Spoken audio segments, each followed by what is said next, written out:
So you know what I've been doing? Going through my address book and crossing out the dead people. You do that? That's a lot of fun, isn't it?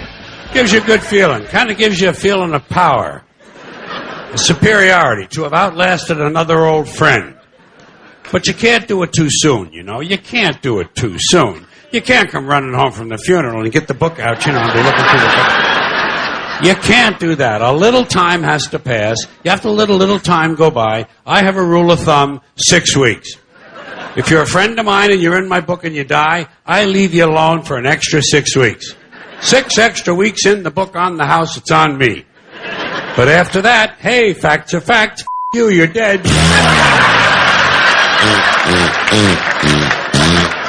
Out you go. You gotta have standards, you know? Now, these days, a lot of people don't keep analog address books anymore. They don't want to be writing that stuff out longhand. They're in the computer age, and they have an application in the computer called Outlook or Contacts or Address Book, something like that. So they keep all the information in the computer, and they sync it up with their phone every day or every other day. So now, instead of scratching out a name, you get to delete the and deleting someone is an even more powerful feeling than simply scratching out a name. You know how to delete someone. You select the name, highlight the person, and then straight into the trash. Now, if it's a really close friend of yours, you might not want to empty the trash for about 6 weeks. Or if it's a little too harsh for you, a little too harsh to delete an old friend, you can always create a new folder. A special folder for dead people. You keep it on your desktop. It's kind of a digital purgatory. And the nice thing is, every now and then you can open it up and you can look inside. And you can see the people in purgatory. And you can move them all around, you know, move them around. Put them in little groups. 2 people who can get along in life, put them in the corner. Let them work it out. Let them work it out in purgatory. Or start a fight. Have a big fight in purgatory. That's a lot of fun. Nobody's going to get hurt. They're all dead anyway. Then you put them in a big formation and have a parade. The Purgatory Parade of Dead People. There's a lot of fun you can have with a computer. So enjoy your digital selves. Hey, George. Hey, man. How you doing? How's your health? Just great right now. Good. I was worried about you. You know, we kept hearing problem here, problem there, but, man, you just keep doing those gigs. Thanks, man. Yeah, I'm okay now. That's great. And there's so much to talk about, too, and you're in Ann Arbor. It seems like the perfect place for you to play. Well, yeah, I always liked it. And we're doing 2 shows this time, so, you know, double the fun. Yeah, that's right. And there are a few tickets left for the late show. I should mention that. Ticketmaster, the usual routine. But George, I mean, Ann Arbor and George Carlin, that just seems like the perfect matchup to me. In fact, we were trying to find guests for the Hash Bash one year, and I remember people were saying, get George Carlin. Perfect, yes. But, of course, you were unavailable. But anyway, what do you make of what's going on in the world these days? I'm sure you have a lot to say. My attitude on the culture, or the society, or the, you know, whatever you want to call this, the zeitgeist, my attitude on that just comes out in larger forms, you know, longer term, time spans. Well, I remember you were talking about the environment and just how poorly we've treated the earth, and I just was in tears and actual just stitches laughing so hard. But actually, Mike and I both just love You Are All Diseased? Yeah. Yes. Yeah, that album is just to me that's you at your absolute prime, George. And that was just a few years ago. That was such a great album. Yeah, 1999, I think. Thank you. That's right, 99. Yeah, that was. You know, I do a show about every 2.5 years, and naturally, the interest the person has in them is going to rise or fall depending on what's in them. But that was a show I liked. That was one of the ones we did in New York. Well, terrific. I hate to say it, but I just thought kids were just due to get a beating from somebody, and you pounded some good lumps on kids of today, and they needed it. And it applies today. I mean, everything you said then. Not that many many years have gone by, but I mean, everything you said then is exactly how it is now. These overprotective parents with their overly scheduled kids, and everybody's trying to be better than the other one, and everybody's all concerned, and, and it's just reaching the point of ridiculous. These kids that can't handle rejection or, Yeah, they don't really have childhoods anymore. Nobody sits in the yard with a stick and a little shovel or a pail or nothing.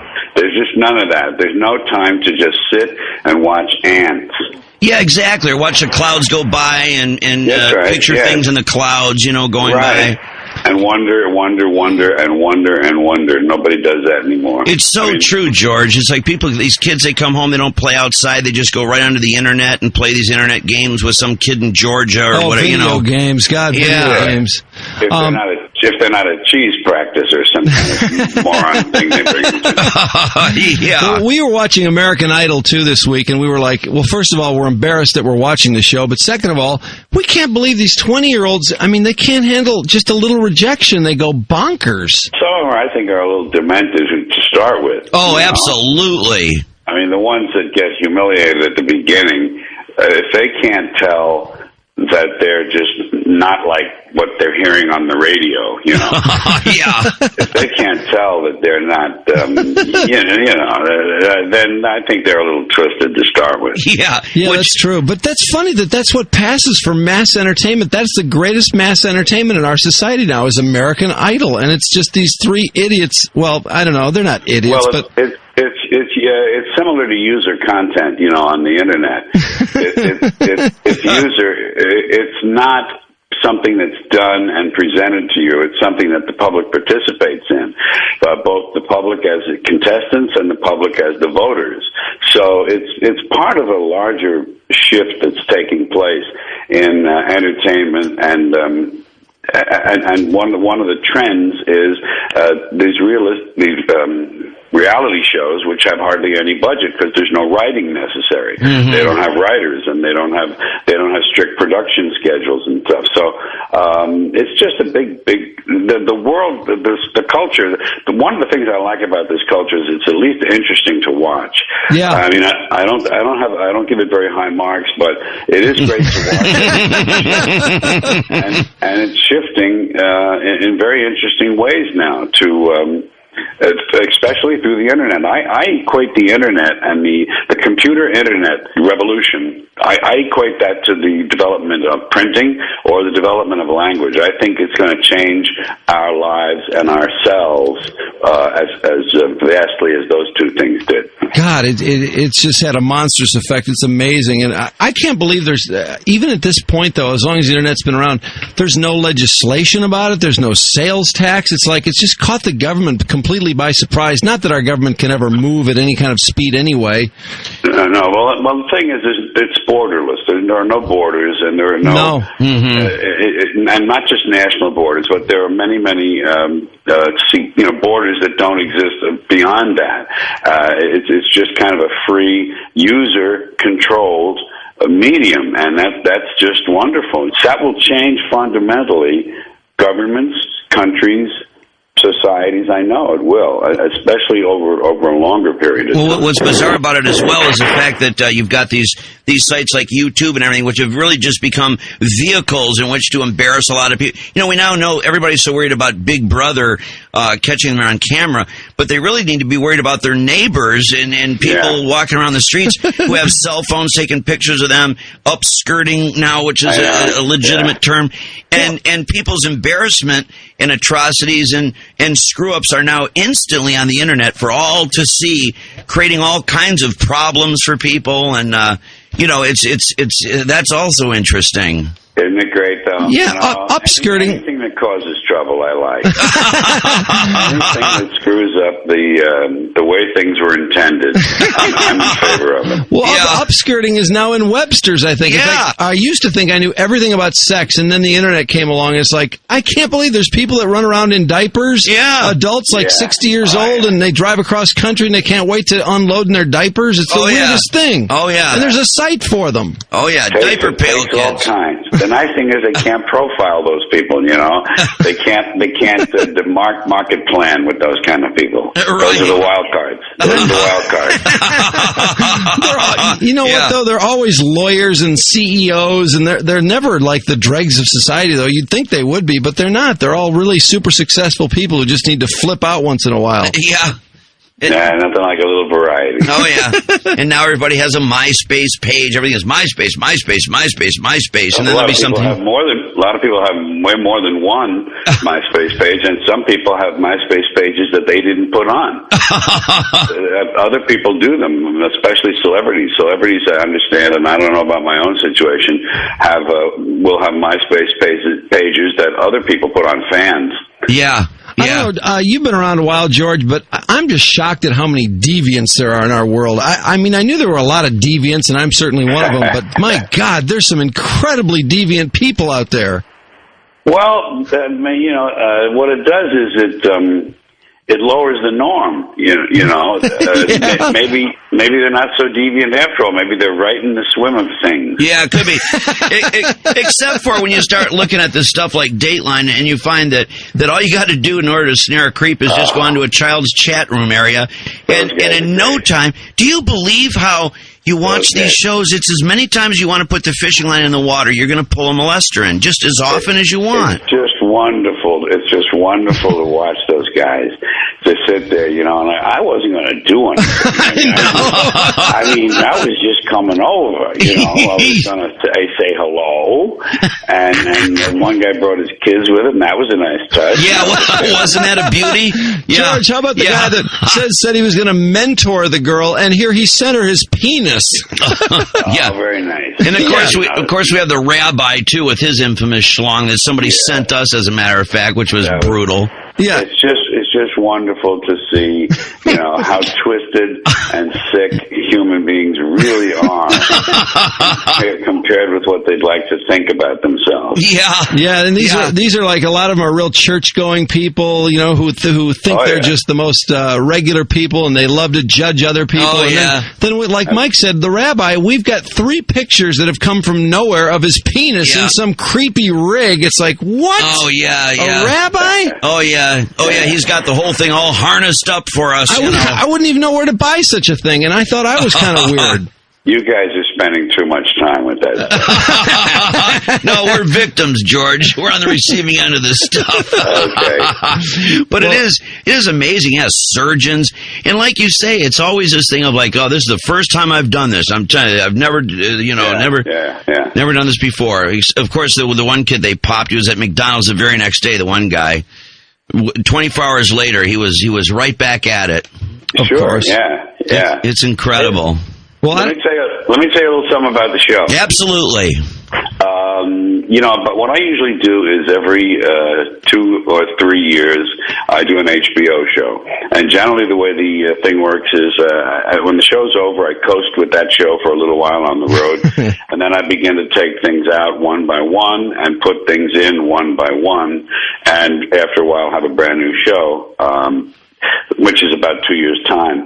And what I did this time was to throw out that whole show I was doing completely, because I think I was getting a little depressed by it. It was, the last show was called Life is Worth Losing. And it had a lot of, it had 27 minutes on suicide alone. It did have 27 on suicide. It had genocide, homicide, and human sacrifice, and necrophilia, and mass graves and things. So it might have been a little depressing to me, because I kind of was anxious to get rid of it and put a new show. What I did, the basic thing I'm telling you, is that I have a whole new show. There's a whole hour plus, maybe an hour and 10 minutes of things that whoever comes to the show at Ann Arbor will not have heard me say before. Oh, great. These are things that haven't been on any HBO show. And eventually a lot of what I'm doing at this point will become part of the next HBO show. Oh, man. That's excellent. That's fantastic news. Hey, George, I know you're on a busy schedule, but I'm just curious, are you doing much? Are you into the acting thing? Because, I saw the Affleck movie, and I remember when you were on the series and stuff. It's kind of a sideline. I really don't like. The trouble is, movies expect you to give up your whole life and conform to their schedule, and their schedules change notoriously. Things get postponed, things get pushed back, back. There's a great deal of delay, and there's a great deal of switching and moving of times and dates. So that's not good for me, because I work on these schedules of being out on the road, and you have to sell your tickets in advance and advertise your shows in advance, so that there's a little bit of order in the process. And then along comes a movie that says, no, you can't have that weekend after all, we're shooting, and you have to figure something out. So because of that kind of disruption, it's not the best thing for me to do. I'd rather write for my books, write for my act, and go out and do my act. If Lindsay Lohan's in the movie, she may be in the hospital for 3 days, exhausted or whatever, and that screws. Do you have to deal with actors? Yeah. Exhausted. I like that. There's a lovely euphemism of our times. Yeah. Exhaustion. She's in there for exhaustion. She exhausted her capacity to, well, I guess, I don't know, do whatever she does. I know. These people are fun, man. These people are fun. I just keep watching them. Yeah. Well, you are a workhorse, George. You're great, man. You're very funny, man. So glad. Thank you. I appreciate all that stuff. George, thanks so much for the time. Thanks, man. I appreciate it. You guys take care. Thanks so much. George, we'll see you. Bye-bye. There are Bye-bye. things we say when someone dies. Most of us say, a lot of us do. Things we say that no one ever questions. They just kind of go unexamined. Give you a couple examples. After someone dies, the following conversation is bound to take place, probably more than once. Two guys meet on the street. Hey, did you hear? Phil Davis died. Phil Davis? I just saw him yesterday. Yeah. Didn't help. He died anyway. Apparently, the simple act of your seeing him did not slow his cancer down. In fact, it may have made it more aggressive. You could be responsible for Phil's death. How do you live with yourself? Here's another thing they say after a death. This is usually said to the surviving spouse. Listen, if there's anything I can do, anything at all, please don't hesitate to ask. What are you going to do, a resurrection? This ain't the New Testament, You know what you tell a guy like that who wants to help? Oh, fine, why don't you come over this weekend? You can paint the garage. Bring your plunger. The upstairs toilet overflowed and there's shit all over the floor up there. You drive a tractor? Good, that'll come in handy. The North 40 needs a lot of attention. Bring your chainsaw and your pickaxe. We're going to put your ass to work. He wants to help? Come call his bluff. Call his bluff. Don't hesitate to ask. The nerve of these pricks. Here's another thing we say to the surviving spouse. I'm keeping him in my thoughts. Where? Where exactly in your thoughts does he fit? In between my ass hurts from this chair and let's f*** the waitress? What are your priorities? We use a lot of euphemisms when we talk about death, People say things like, I lost my father. He'll turn up. You got to stay optimistic with people like that. Give them reason to hope. Have you checked the dumpster out back? He used to like to take a nap in there. Keep it upbeat.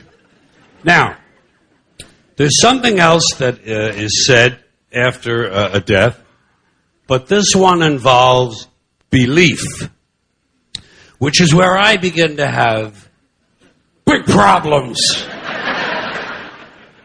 This one happens after the funeral, after the burial, back at the house. Back at the house where the family and friends and the loved ones of the deceased are having some food and drink and enjoying some warm reminiscences of the person who passed away.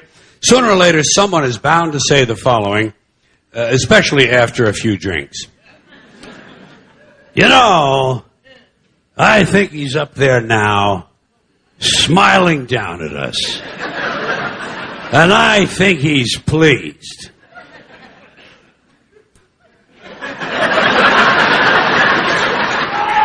Now, first of all, there is no up there for people to be smiling down from. It's poetic, it's quaint, and I guess for superstitious people it provides a little comfort, but it doesn't exist. But if it did, And if someone did somehow survive death in a non-physical form, I personally think he'd be far too busy with other celestial activities than to be standing around paradise, smiling down.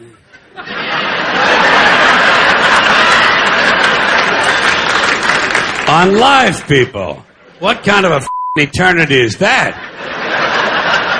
And why is it no one ever says, I think he's down there now, smiling up at us? Apparently it never occurs to people that their loved ones might be in hell. Your parents could be in hell right now. Your parents in hell, your father for sure. Oh, hell is full of dads. Full of dads. Even the ones who took you to the ball game. Just for beating the shit out of you once too often. And f***ing the neighbor lady. And f***ing the neighbor dog. And who knows, maybe even f***ing the UPS man. We'll never know what mischief Dad was up to.